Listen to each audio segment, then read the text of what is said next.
وعلمتني من تأويل الأحاديث فاطر السماوات والأرض أنت ولي في الدنيا والآخرة توفني مسلما وألحقني بالصالحين.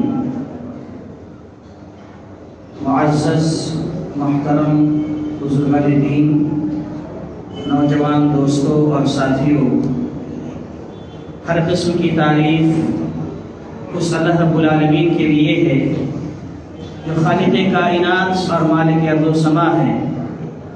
اس کے بعد بے شمار درود و سلام نازل ہو ہم سب کے آخری نبی احمد مصطفیٰ محمد مصطفیٰ صلی اللہ علیہ وسلم کی ذات گرامی پر، جن کی مختلف کوششوں کے نتیجے میں ہم تک دین اسلام پہنچا ہے۔ محترم حاضرین اور سامعین، ہمارا اس بات کو اچھی طرح جانتے ہیں کہ یہ دنیا کی زندگی عارضی ہے۔ ہر ایک کی زندگی میں ایک ایسا وقت آئے گا، ایک ایسا لمحہ آئے گا یا ایک ایسی گھڑی آئے گی جس میں اسے موت کا کڑوا گھونٹ پینا پڑے گا۔ ہر نفس کو کل نفس ذائقۃ الموت، ہر شخص کو مرنا ہے۔ جانوروں کی بھی موت ہوگی، انسان کی بھی موت ہوگی، لیکن موت انسانوں کے لیے ایک صدمہ ہے، ایک مسئلہ ہے۔ دیگر جاندار کے لیے موت کوئی مسئلہ نہیں، کوئی ٹینشن نہیں، کیونکہ ان کی موت کے ساتھ معاملہ ختم ہو جاتا ہے۔ لیکن انسان کی جب موت ہوتی ہے تو اس کی موت کے بعد اس کی زندگی کا خاتمہ نہیں ہوتا ہے، بلکہ ایک نئی زندگی کا آغاز ہوتا ہے۔ جو کچھ اس نے دنیا میں کیا ہے اس کا رزلٹ اس کے سامنے آنے والا ہے۔ قبر کے اندر اس کے ساتھ کیا ہوگا، اس کے بعد آخرت کی منزل میں کیا ہوگا۔ تو اس اعتبار سے ایک انسان کے لیے موت ایک مسئلہ ہے، ٹینشن کا سبب ہے، صدمہ ہے۔ اور یقیناً ہر مسلمان اس سلسلے میں فکر مند ہوتا ہے اور ہونا بھی چاہیے کہ مرنے کے بعد اسے اللہ تبارک و تعالیٰ کے سامنے حاضر ہونا ہے اور جواب دینا پڑے گا۔ دنیا کو کیسے گزارا ہے، دنیا میں زندگی کیسے گزاری، اس کے بارے میں اللہ تعالیٰ باز پوچھ کرے گا، اسے جواب دینا ہے۔ اور ایک مومن اس سلسلے میں سنجیدہ رہتا ہے، ایک مسلمان اس معاملے میں حساس رہتا ہے۔ اگر ایک مسلمان اپنی موت کی فکر نہ کرے، اپنے موت کے معاملے میں سنجیدہ نہ ہو تو وہ سچا مسلمان نہیں، اچھا مسلمان نہیں۔ بہرحال مجھے آج آپ کے سامنے موت کی یاد یا موت سے متعلق کچھ باتیں نہیں کرنی ہے، بلکہ میں آج آپ کے سامنے یہ بتانا چاہتا ہوں کہ موت تو سب کی آتی ہے، آئے گی، لیکن سوال یہ ہے کہ موت کس حالت میں آتی ہے، کس ماحول میں آتی ہے۔ ہماری اور آپ کی سب کی موت آنے والی ہے۔ ہم دیکھتے ہیں ایسے ایسے حادثات ہو رہے ہیں، پلک جھپکتے ہی سینکڑوں کی تعداد میں لوگ دنیا سے چلے جاتے ہیں۔ لیکن موت کے سلسلے میں ہر مومن کو اس اعتبار سے سنجیدہ ہونا چاہیے کہ موت تو آئے گی، لیکن کس حالت میں آئے گی۔ یقیناً وہ شخص بڑا خوش نصیب ہے، سعادت مند ہے، نیک بخت ہے، جس کی موت ایسی حالت میں آئے کہ وہ اللہ کی عبادت کر رہا ہو، نماز پڑھ رہا ہو، رکوع کر رہا ہو، سجدہ کر رہا ہو، دعا مناجات کر رہا ہو، دین کی دعوت میں لگا ہوا ہو۔ ایسی حالت میں اگر اس کی موت آتی ہے تو یقیناً یہ موت قابل تعریف ہے۔ اسی کے بالمقابل اگر موت ایسی حالت میں آ جائے جہاں پر وہ گناہ کر رہا ہے، معصیت کا شکار ہے، اللہ سے بغاوت کر رہا ہے، الٹی سیدھی حرکتیں کر رہا ہے، اللہ کو ناراض کرنے والے کام کر رہا ہے، تو یاد رکھنا ایسی حالت میں جس کسی کی موت آئے گی وہ یقیناً بڑا بدبخت ہوگا، بڑا بدنصیب ہوگا، محرومی اس کا مقدر بن جائے گی۔ جس کی موت اچھی نہ ہو، یعنی حالت اسلام پر نہ ہو، حالت ایمان پر نہ ہو، نیکی کرتے ہوئے اس کی موت نہ آئے، بڑا بدبخت ہے وہ شخص۔ لیکن جس کی موت حالت اسلام پر آئے، حالت ایمان پر آئے، وہ شخص قابل تعریف ہے۔ صحیح مسلم کی روایت ہے، پیارے نبی محمد رسول اللہ صلی اللہ علیہ وسلم نے ارشاد فرمایا، ان احدکم لیعمل بعمل اہل الجنہ حتی ما یکون بینہ وبینہا الا ذراع فیسبق علیہ الکتاب فیعمل بعمل اہل النار فیدخلها، کہ تم میں سے ایک شخص ایسا ہوتا ہے جو پوری زندگی نیک کام کرتا ہے، یعنی ایسے کام کیا ہے جس سے پتہ چلتا ہے کہ وہ جنت میں جانے والا ہے، یعنی جنت میں جانے والے اعمال اپنی پوری زندگی انجام دیتا ہے، لیکن موت سے پہلے، اس کے اور اس کی موت سے پہلے ایک بالش کا فاصلہ باقی رہ جاتا ہے، تقدیر کا فیصلہ غالب آتا ہے، اور مرنے سے پہلے فَيَعْمَلُ بِعَمَلِ أَهْلِ النَّارِ، وہ جہنم میں جانے والا کام انجام دے دیتا ہے، فَيَدْخُلُهَا، اور وہ جہنم میں داخل ہو جاتا ہے۔ میرے بھائی دیکھو یہاں پر پیارے نبی صلی اللہ علیہ وسلم نے بیان فرمایا، زندگی پوری رب کی بندگی میں گزری ہے، اللہ کی اطاعت میں گزری ہے، جنت میں جانے والے اعمال انجام دیا ہے، لیکن مرنے سے پہلے بس ایک بالش کا فاصلہ باقی رہ گیا، اور مرنے سے پہلے جہنم میں جانے والا کام کر گیا اور جہنم میں داخل ہو گیا۔ اس کے بعد آپ نے فرمایا، وَإِنَّ أَحَدَكُمْ لَيَعْمَلُ بِعَمَلِ أَهْلِ النَّارِ حَتَّى مَا يَكُونَ بَيْنَهُ وَبَيْنَهَا إِلَّا ذِرَاعٌ فَيَسْبِقُ عَلَيْهِ الْكِتَابُ فَيَعْمَلُ بِعَمَلِ أَهْلِ الْجَنَّةِ فَيَدْخُلُهَا، کہ اس کے بالمقابل ایک شخص ایسا ہوتا ہے جو زندگی بھر اللہ کی نافرمانی کرتا ہے، بغاوت کرتا ہے، شرک اور کفر تک کرتا ہے، لیکن مرنے سے پہلے کیا کر جاتا ہے؟ نیکی کا کام کر جاتا ہے، اللہ کو راضی کرنے والا کام انجام دے دیتا ہے، یا اسلام و ایمان قبول کر لیتا ہے، اور فیدخلها، وہ جنت میں داخل ہو جاتا ہے۔ تو میرے بھائی دیکھیے، یہ ایک حساس مسئلہ ہے، ایک نازک مسئلہ ہے، ہر مسلمان کو سوچنے کی ضرورت ہے کہ موت تو ہر انسان کی آنی ہی ہے، لیکن موت کس حالت میں آتی ہے؟ کیا ہم حالت اسلام پر مریں گے یا حالت کفر پر مریں گے؟ آج اللہ نے ہمیں توفیق دی ہے، سعادت بخشی ہے، ہم نیکی کے کام کر رہے ہیں، نمازیں پڑھ رہے ہیں، کیا گارنٹی ہے اس بات کی کہ ہماری موت بھی اسی حالت میں ہو؟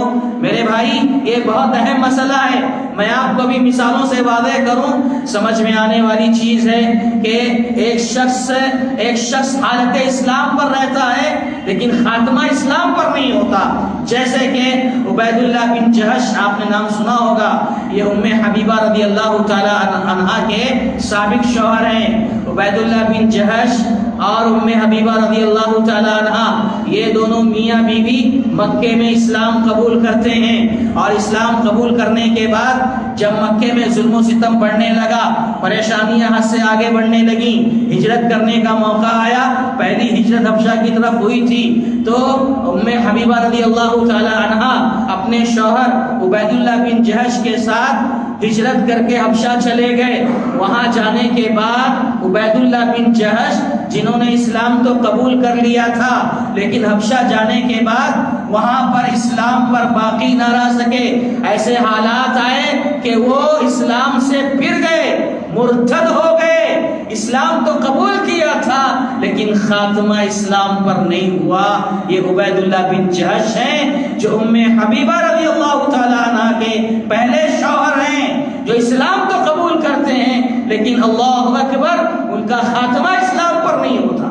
آج ہم لوگ اسلام قبول کر کے مسلمان اپنے آپ کو بتاتے ہیں اور ایسی شان سے زندگی گزارتے ہیں، ذرا بھی فکر نہیں ہے، احساس نہیں ہے کہ ہمارے ایمان کا کیا ہوگا، کیا خاتمہ ایمان پر ہوگا، کیا اسلام پر ہوگا، اس سلسلے میں ذرا بھی سنجیدہ نہیں ہے۔ لیکن سلف صالحین، اہل علم اس معاملے میں بڑے سنجیدہ تھے، میں بھی آپ کو ان کی ایک آدھ دو مثالیں بھی انشاءاللہ بتاؤں گا، لیکن یہ سمجھ کر چلیں کہ یہ بڑا اہم مسئلہ ہے، بڑا نازک مسئلہ ہے کہ آج ہم مسلم ہیں، آج ہم مومن ہیں، گارنٹی نہیں ہے کہ خاتمہ بھی اسی پر ہوگا۔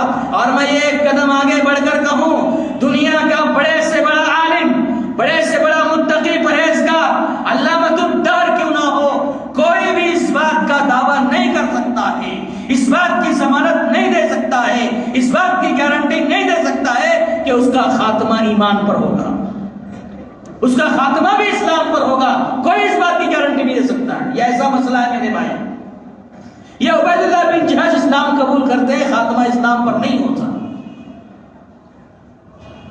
غزوہ خیبر کا موقع، خیبر کا موقع ہے، صحابہ کرام کی لاشیں بچھی ہوئی ہیں، دوسرے صحابہ رنج و غم کی تصویر بنے ہوئے ایک ایک صحابی کی لاش کے پاس سے گزر رہے ہیں اور کہتے ہیں فلاں شہید ہے، فلاں شہید ہے۔ اللہ کے نبی محمد رسول اللہ صلی اللہ علیہ وسلم سن رہے ہیں کہ نام لے کر کہا جا رہا ہے کہ فلاں شہید ہے، فلاں شہید ہے۔ ایسے ہی گزرتے گزرتے ایک اور شخص کی لاش کے پاس پہنچے، ایک صاحب کی لاش کے پاس پہنچے صحابہ، اور ان کا بھی نام لے کر کہنے لگے فلاں شہید ہے۔ پیارے نبی محمد رسول اللہ صلی اللہ علیہ وسلم جو ابھی تک خاموش ہے، جیسے اس شخص کی باری آئی اور اس کے بارے میں کہا یہ شہید ہے، اللہ کے نبی صلی اللہ علیہ وسلم نے کہا کلا، ہرگز نہیں، اسے شہید مت کہو، فإنی رأیتہ فی النار، میں نے اسے جہنم میں دیکھا ہے۔ اور وجہ کیا بتائی؟ فی بردۃ قد غلھا، بیت المال سے اس نے ایک چادر چرا لی تھی۔ اللہ اکبر۔ بیت المال جہاں قوم کی امانتیں ہوتی ہیں، قوم کا سرمایہ ہوتا ہے، جہاں معذور، بیوہ، مسکین، بے سہارا، یتیموں، بے کسوں کے لیے مال جمع کیا جاتا ہے، اکٹھا کیا جاتا ہے، اس میں سے اس نے ایک چادر چرا لی تھی، جس کی وجہ سے تم اسے شہید مت کہو کیونکہ میں نے اسے جہنم میں دیکھا ہے۔ میرے بھائی غور کرنے والی بات ہے کہ ہمارا کون سا عمل مرنے سے پہلے ہماری ساری نیکیوں کو برباد کر دے، ختم کر دے اور ہمیں جہنم میں داخل کر دے۔ یہ بڑا نازک ترین مسئلہ ہے، اس مسئلے میں حساس رہنا ضروری ہے۔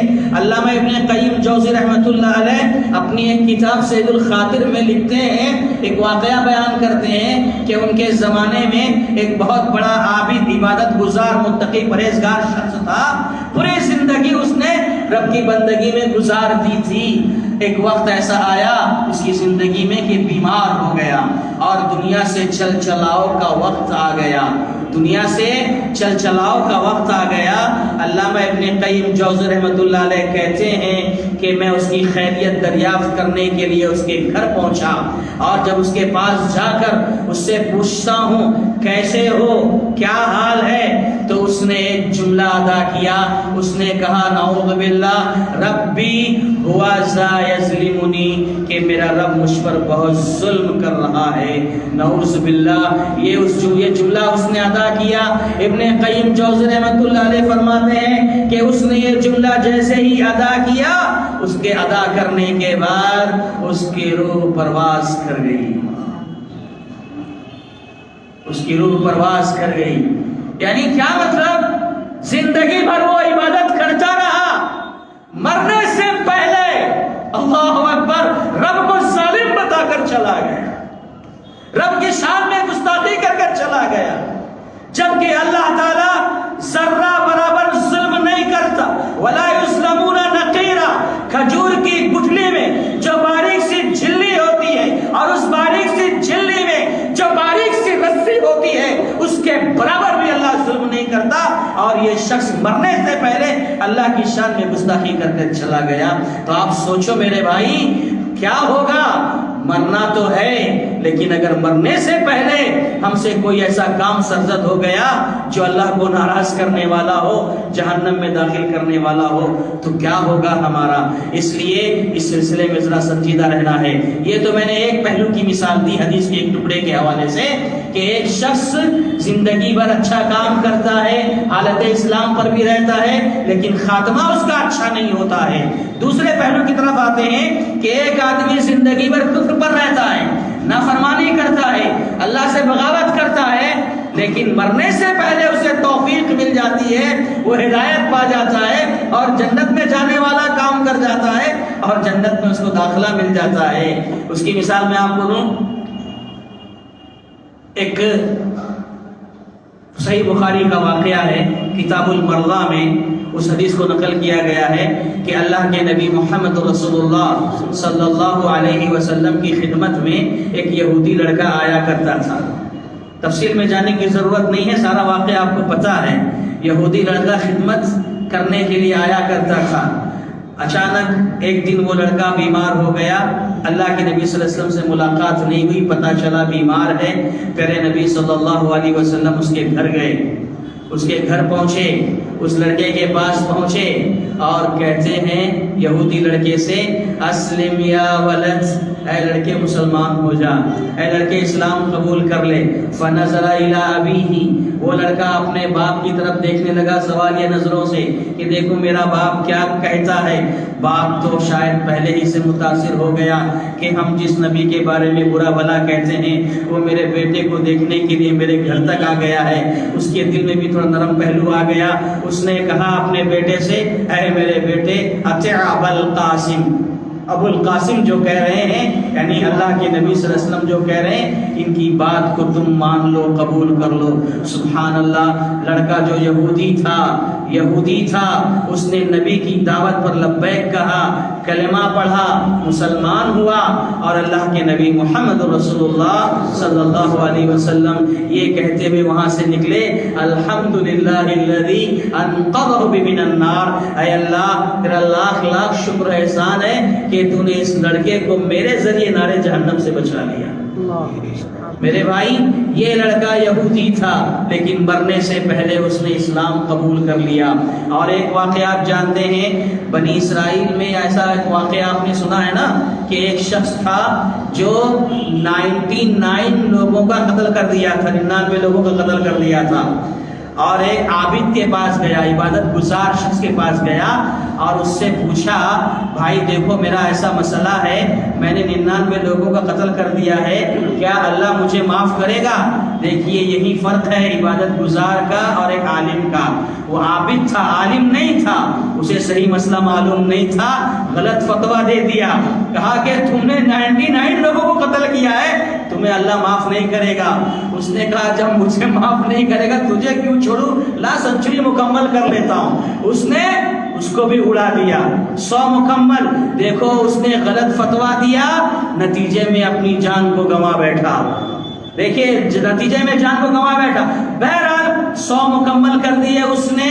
لیکن دیکھو کہتے ہیں نا جب نیت سچی ہو، طلب صادق ہو تو راستے کھلتے ہیں. وہ شخص پھر پتہ لگایا کہ میں کس سے سوال کروں، تو پھر کسی عالم کا پتہ بتایا گیا. وہ عالم کے پاس پہنچا، عالم کے پاس گیا اور سارا مسئلہ بیان کیا، ایسا ایسا ہوا. اس عالم نے کہا کیوں نہیں تمہارے گناہ معاف ہوں گے، اللہ تمہارے سارے گناہوں کو بخشنے والا ہے. لہٰذا پھر کیا ہوا، اس نے توبہ کی. آگے کا واقعہ آپ کو معلوم ہے. میں یہ بتانا چاہتا ہوں کہ اس شخص کی پوری زندگی قتل و غارت گری میں گزری، خون بہانے میں گزری، لیکن مرنے سے پہلے اسے ہدایت مل گئی. مرنے سے پہلے اسے ہدایت مل گئی. ایک صحابی ہے جن کا نام عمر بن عقیش ہے. ان کے بارے میں آتا ہے کہ انہوں نے مکہ میں اسلام حق ہے یہ سمجھ لیا تھا، لیکن چونکہ ان کا بزنس کاروبار ایسا تھا اور سودی کاروبار میں ایسے پھنس چکے تھے کہ وہ اسلام قبول نہیں کر سکے. ان کے خاندان والے رشتہ دار وغیرہ سب اسلام قبول کیے اور مدینہ آ گئے. اب یہ عمر بن عقیش کو اللہ تعالیٰ نے توفیق کب دی جانتے ہیں؟ یہ مدینہ آئے تو پتہ چلا کہ سب گئے جنگ احد میں، احد کی لڑائی میں شریک ہو گئے سب لوگ. یہ اسی دن کلمہ پڑھتے ہیں اور سیدھا مسلمانوں کا ساتھ دینے کے لیے میدان احد میں پہنچتے ہیں اور لڑتے لڑتے شہید ہو جاتے ہیں. صحابی بیان کرتے ہیں، غالباً ابو ہریرہ رضی اللہ تعالیٰ عنہ بیان فرماتے ہیں کہ عمر بن عقیش ایسے صحابی ہیں کہ یہ زندگی بھر کفر پر رہے، جنگ احد کے دن انہوں نے اسلام قبول کیا، میدان جنگ میں آئے اور لڑتے لڑتے شہید ہو گئے. فمات دخل الجنہ، جنت میں داخل ہو گئے اور ان کو ایک وقت کی بھی نماز پڑھنے کا موقع نہیں ملا. اسلام قبول کرتے ہیں، قبول اسلام کے بعد ان کی زندگی میں ایک وقت بھی نماز نہیں آیا، اللہ کے راستے میں لڑتے لڑتے شہید ہو گئے. میرے بھائی دیکھو، اللہ جب ہدایت دیتا ہے نا تو ایسے دروازے کھولتا ہے، ایسے راستے کھولتا ہے۔ تو کہنے کا مطلب یہ ہے، یہ بڑا نازک ترین مسئلہ ہے کہ ہم مسلمان آج ہیں، گارنٹی نہیں مرنے کے وقت مسلمان رہیں۔ اسی لیے اللہ تعالیٰ سے فریاد کرتے رہنا چاہیے، اللہ سے دعائیں کرتے رہنا چاہیے کہ اللہ تعالیٰ ہم تمام کو اسی اسلام پر باقی رکھنا۔ آئیے میں آپ کو بتاؤں، کچھ حوالے دوں، دلیلیں دوں تاکہ بات پختہ ہو جائے۔ آج دیکھیے ہماری زندگی کیسی گزر رہی ہے میرے بھائی۔ اللہ تبارک و تعالیٰ بیان فرماتا ہے، یا ایھا الذین آمنوا اتقوا اللہ حق تقاتہ ولا تموتن الا وانتم مسلمون۔ یہ وہ آیت ہے جو آپ بارہا سنتے ہیں، جمعہ کے دن بھی سنتے ہیں، جب کسی کی نکاح کی مجلس میں رہتے ہو وہاں بھی سنتے ہو، یا ایھا الذین آمنوا اتقوا اللہ حق تقاتہ ولا تموتن الا وانتم مسلمون۔ اے مومنو، اللہ سے ڈرو اور جیسا ڈرنے کا حق ہے ویسا ڈرو۔ اور دیکھو اے مومنو، اللہ کا مطالبہ تم سے یہ ہے کہ تم اسلام پر ایسے جمے رہنا، ایسے ڈٹے رہنا، ایسے قائم رہنا کہ حالات کتنے بھی بدل جائیں، تمہارے ایمان و اسلام کو ہلا نہ سکے۔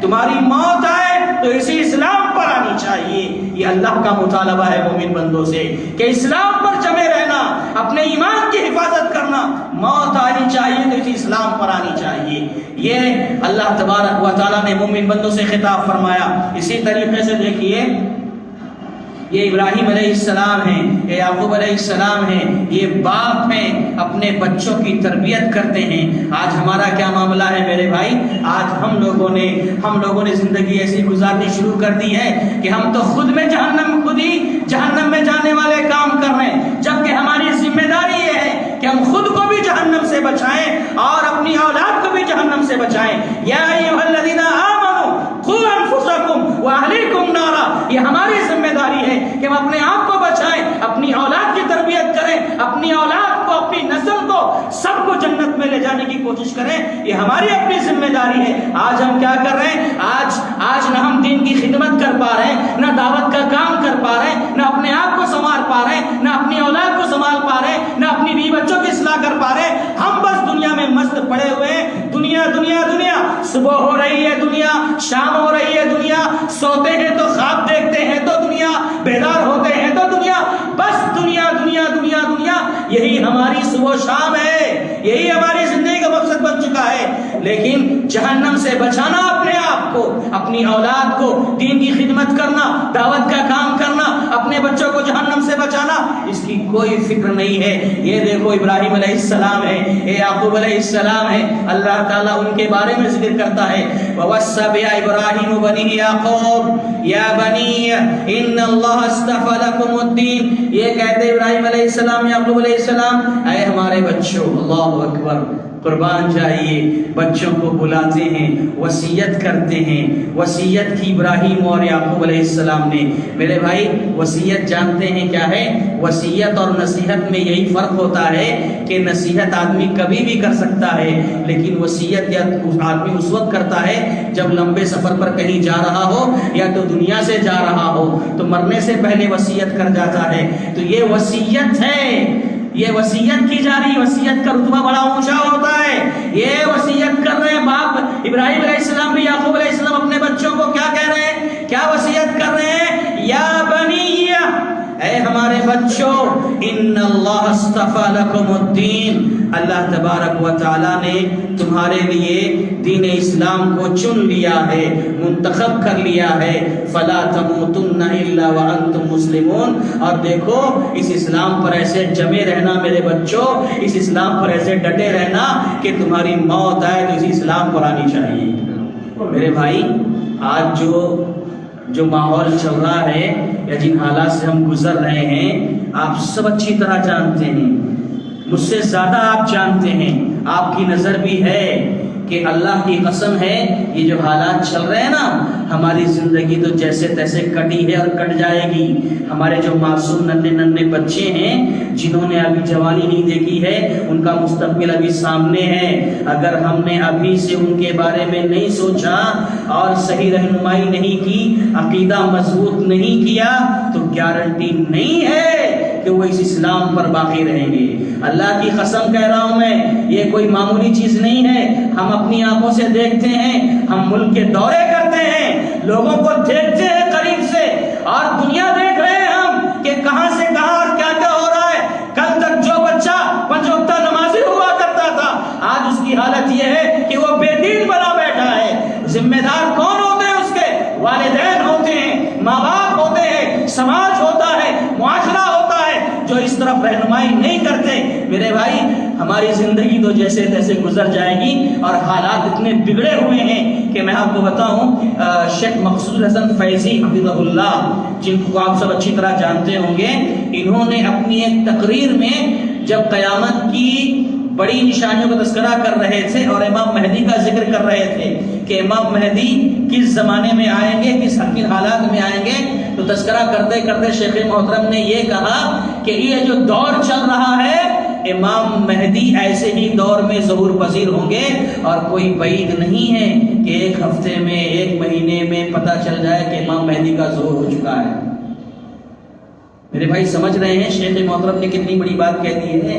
یہ ہمارے علماء ہیں جو زمینی حقائق کو جانتے ہیں، حالات اور ماحول کو دیکھتے ہیں، اور ہماری اصلاح کے لیے، ہماری تربیت کے لیے، ہمیں جوڑنے کے لیے، ہمیں بیدار کرنے کے لیے سوچتے ہیں، ایسے ایسے جملے استعمال کرتے ہیں تاکہ ہمیں ہوش کے ناخن لیں۔ تو میرے بھائی، یہ ابراہیم علیہ السلام ہے، یعقوب علیہ السلام ہے، اپنے بچوں کو وصیت کر رہے ہیں۔ تو میرے بھائی، ہم سب کے لیے ضروری ہے کہ ہم اس مسئلے میں ذرا سوچیں، دین کی خدمت کریں، دعوت کا کام کریں، اللہ کو راضی کرنے کی کوشش کریں، اور اسی حالت میں موت آئے تو سبحان اللہ، موت آتی ہے، آنے دو، استقبال ہے، کیونکہ موت اچھی ہوگی انشاءاللہ۔ اور دیکھو، یہ یوسف علیہ السلام، یوسف علیہ السلام اللہ تعالیٰ کے ایسے پیغمبر ہیں کہ اللہ تبارک و تعالیٰ نے ان کے نام سے ہی مستقل ایک سورہ رقم کر دی ہے۔ سورہ یوسف ہم پڑھتے ہیں نا، سورہ یوسف، یہ یوسف علیہ السلام اپنے رب سے التجا کرتے ہیں۔ دیکھیں میرے بھائی، نبیوں کی کیا خواہش ہے۔ یوسف علیہ السلام کہتے ہیں، رب قد آتیتنی من الملک وعلمتنی من تعبیر الاحادیث، اے میرے رب، تو نے مجھے ملک کی بادشاہت عطا فرمائی ہے، ملک کی سلطنت عطا فرمائی ہے، اور اے میرے رب، تو نے مجھے خواب کی تعبیر کا زبردست علم عطا کیا ہے۔ فاطر السماوات والارض، اے آسمان و زمین کو پیدا کرنے والے، انت ولی فی الدنیا والآخرہ، تو ہی میرا سرپرست ہے دنیا میں بھی اور آخرت میں بھی۔ دیکھو یوسف علیہ السلام کو ان ساری چیزوں کا حوالہ دینے کے بعد کیا کہہ رہے ہیں؟ کہتے ہیں سلطنت اور بادشاہت کا حوالہ دے رہے ہیں، خواب کی تعبیر کا علم دیا گیا اس کا حوالہ دے رہے ہیں، زمین و آسمان کا اللہ خالق ہے اس کا حوالہ دے رہے ہیں۔ ان ساری چیزوں کا حوالہ دے کر کے یوسف علیہ السلام اللہ تعالیٰ سے ایک چیز کا مطالبہ کر رہے ہیں۔ کیا کہہ رہے ہیں؟ توفنی مسلمہ، اے اللہ میری وفات ہو تو حالت اسلام پر ہو، اے اللہ میری وفات ہو تو حالت اسلام پر ہو۔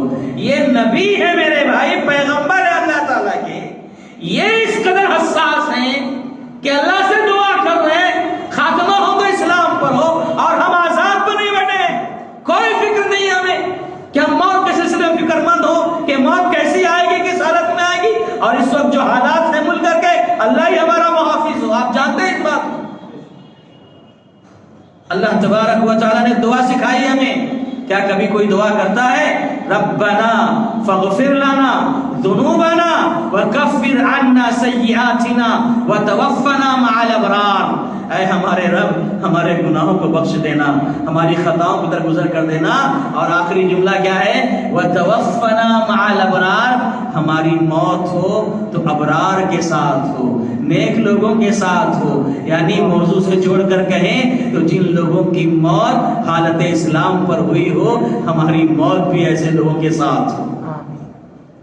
یہ دعا سکھائی اللہ تعالیٰ نے ہمیں، تو یہ شاید دعا بھی نہ یاد ہو۔ یاد کرو میرے بھائی، یہ دعا یاد کرو، اور اسے کثرت سے دعا کیا کرو کہ اللہ تعالیٰ ہمارا خاتمہ کرے تو حالت اسلام پر کرے۔ اور میرے بھائی یہ باتیں میں کیوں، اس کی اہمیت کا اندازہ اس سے بھی لگا لیں آپ، اللہ کے نبی محمد رسول اللہ صلی اللہ علیہ وسلم نے ہمیں اور آپ کو یہ تعلیم دی ہے کہ جب کسی کی نماز جنازہ پڑھاؤ، ہم نماز جنازہ کسی کی جب پڑھتے ہیں اور دعا پڑھتے ہیں تو ان دعاؤں میں یہ دعا بھی شامل کی گئی ہے۔ ہر نماز جنازہ میں یہ دعا پڑھتے ہیں۔ کون سی دعا؟ اللہم من احییتہ منا فاحیہ علی الاسلام ومن توفیتہ منا فتوفہ علی الایمان۔ اے اللہ تو ہم میں سے جس کسی کو زندہ رکھنا حالت اسلام پر قائم رکھنا۔ اے اللہ ہم میں سے جب کسی کی موت ہو تو حالت ایمان پر موت ہو۔ یہ دعا ہم کرتے ہیں میرے بھائی، یہ اللہ کے نبی محمد رسول اللہ صلی اللہ علیہ وسلم نے سکھایا ہے۔ آپ سوچو یہ سب حدیث سے، حوالوں سے، دلائل سے کیا پتہ چلتا ہے کتنا نازک مسئلہ ہے یہ۔ سب کی بات چھوڑو، خود پیارے نبی محمد رسول اللہ صلی اللہ علیہ وسلم جن کے سارے گناہ معاف ہیں، یہ اللہ کے نبی صلی اللہ علیہ وسلم ہمیشہ دعا کرتے تھے۔ کون سی دعا؟ اللہم یا مثبت القلوب ثبت قلبی علی دینک۔ اے اللہ، اے دلوں کو ثابت قدم رکھنے والے، میرے دل کو تیرے دین اسلام پر ثابت قدم رکھنا۔ کیسی دعا ہے یہ؟ کون کر رہے ہیں؟ اللہ کے نبی صلی اللہ علیہ وسلم کر رہے ہیں، اے اللہ، اے دلوں کو ثابت قدم رکھنے والے، میرے دل کو تیرے دین اسلام پر جمائے رکھنا۔ مطلب کیا؟ کہ میں اسلام پر ایسے جمع رہوں کہ میرا خاتمہ ہو تو اسی اسلام پر ہو۔ یہ اللہ کے نبی صلی اللہ علیہ وسلم دعا کر رہے ہیں۔ عائشہ صدیقہ رضی اللہ تعالیٰ عنہ نے یہ دعا کرتے ہوئے سن لیا، سوال کر بیٹھی، اے اللہ کے نبی صلی اللہ علیہ وسلم آپ کو کس بات کا اندیشہ ہے؟ آپ ایسی دعا کیوں کر رہے ہیں؟ یا مثبت القلوب ثبت قلبی علی دینک۔ اللہ کے نبی صلی اللہ علیہ وسلم بیان فرماتے ہیں، روایت میں لجوایا، کہا اے عائشہ کیا تمہیں نہیں معلوم کہ بندوں کے دل رحمان کی دو انگلیوں کے درمیان ہوتے ہیں؟ بندوں کے دل رحمان کی دو انگلیوں کے درمیان ہوتے ہیں۔ وَيُقَلِّبُهَا كَيْفَ يَشَاءُ، وہ جیسا چاہتا ہے بندوں کے دلوں کو الٹتا پلٹتا رہتا ہے۔ تو میں کیوں نہ میرے رب سے التجا کروں کہ میرا رب میرے دل کو دین اسلام پر جمائے رکھے۔ میرے بھائی اللہ کے نبی صلی اللہ علیہ وسلم جب اس معاملے میں سنجیدہ ہیں، دعا کرتے رہتے ہیں، تو ہم کو کتنا سنجیدہ ہونا چاہیے، کتنا غور کرنا چاہیے۔ اور دعا کرو میرے بھائی، دعا کرو۔ یہ میری اپنی ذات کے لیے بھی میں کہہ رہا ہوں اور آپ تمام کے لیے بھی یہ پیغام اور نصیحت ہے کہ ہم سے اپنی دعاؤں میں، بلکہ مخصوص دعاؤں میں یہ دعا شامل کر لیں کہ ہمارا خاتمہ ہو تو اچھا ہو، حالت اسلام پر ہو۔ یہ دعا یاد کرو۔ میں آپ کو بتاؤں، ایک تابعی ہیں ثابت بن عبداللہ بن زبیر رحمہ اللہ کے نام سے، ان کے بارے میں آتا ہے کہ یہ ہمیشہ اپنی فجر کی نماز کے بعد دعا کرتے تھے۔ کیا دعا کرتے تھے؟ اللہم انی اسألک المیتۃ الحسنہ۔ ہمیشہ دعا کرتے تھے یہ، اے اللہ میں تجھ سے اچھی موت کا سوال کرتا ہوں، میری موت ہو تو اچھی موت ہو۔ ان کی اولاد، ان کے بچے یہ دعا سنا کرتے تھے۔ ایک دن سوال کر بیٹھے، ابا جان آپ اچھی موت کا سوال کرتے ہو، اچھی موت سے مراد کیا ہے آپ کی؟ کیا چاہتے ہو اچھی موت سے؟ سنیے کیا کہتے ہیں۔ وہ کہتے ہیں میرے بیٹو، میں اچھی موت جو چاہتا ہوں وہ یہ ہے، میری یہ تمنا ہے کہ ربی ہوا ان یتوفانی وانا ساجد۔ میری یہ خواہش ہے کہ میرا رب جب مجھے موت دے، میرا رب جب مجھے وفات دے، اپنے پاس بلائے تو میں سجدے میں رہوں اور سجدے کی حالت میں اللہ میری روح قبض کروا دے۔ میں چاہتا ہوں کہ حالت سجدے میں میری وفات ہو۔ اور ہم یہ اچھی طرح جانتے ہیں حدیث کی روشنی میں کہ ایک بندہ اپنے رب سے سب سے زیادہ جب قریب ہوتا ہے تو اسی وقت ہوتا ہے جب وہ سجدے میں ہوتا ہے۔ تو میرے بھائی یہ دعا کرتے رہے پوری زندگی، بہت کمزور ہو گئے، زندگی کے آخری مرحلے میں پہنچ گئے، اور ایسا وقت آیا کہ مغرب کی اذان کی آواز کانوں سے ٹکرائی اور بچوں سے کہتے ہیں کہ مجھے سہارا دو، مسجد لے چلو۔ مسجد لے جایا گیا، مسجد گئے، مغرب کی نماز پڑھ رہے ہیں اور سجدے میں گئے۔ اللہ اکبر! دنیا نے دیکھا سجدے میں گئے اور سجدے ہی میں رہ گئے. اللہ نے حالت سجدے میں ان کی روح کو قبض کروا لیا. یہ ان کی دعا تھی پوری زندگی.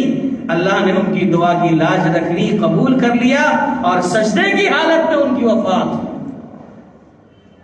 میرے بھائی کتنا خوش نصیب ہوگا وہ شخص جس کی وفات, جس کی موت حالت اسلام پر ہو, نیکی کے کام پر ہو, دین کے کام پر ہو, دعوت کے کام پر ہو. کتنا خوش نصیب ہے وہ شخص. اور یہ تذکرۃ السعداء والاشقیاء ایسی علماء نے کتابیں لکھی ہیں, اور اس میں یہ مثالیں آپ دیکھیں گے. اہل علم نے لکھا ہے کہ بعض ایسے لوگ زندگی گزار کے دنیا سے گئے, جب ان کی موت کا وقت آیا اور روح نکلنے کا وقت آیا, ان کے سامنے لا الہ الا اللہ کی تلقین کی گئی, وہ کلمہ ادا نہیں کر سکے. ان کی زبان پر کچھ اور ہی جملے ہوا کرتے تھے. بعض نے یہ کہا کہ ایک شخص کا حادثہ ہو گیا اور بیچ سڑک پر تڑپ رہا ہے اور اس کی روح اب تک میں نکلنے والی ہے. چند لوگ اس کے پاس پہنچے اور اس کے سامنے کہہ رہے لا الہ الا اللہ, لا الہ الا اللہ, کہ لا الہ الا اللہ پڑھو. تو کیا کہتا ہے, انا فی سقر, نعوذ باللہ, انا فی سقر, انا فی سقر, کہ میں جہنم میں ہوں, میں جہنم میں ہوں, میں جہنم میں ہوں.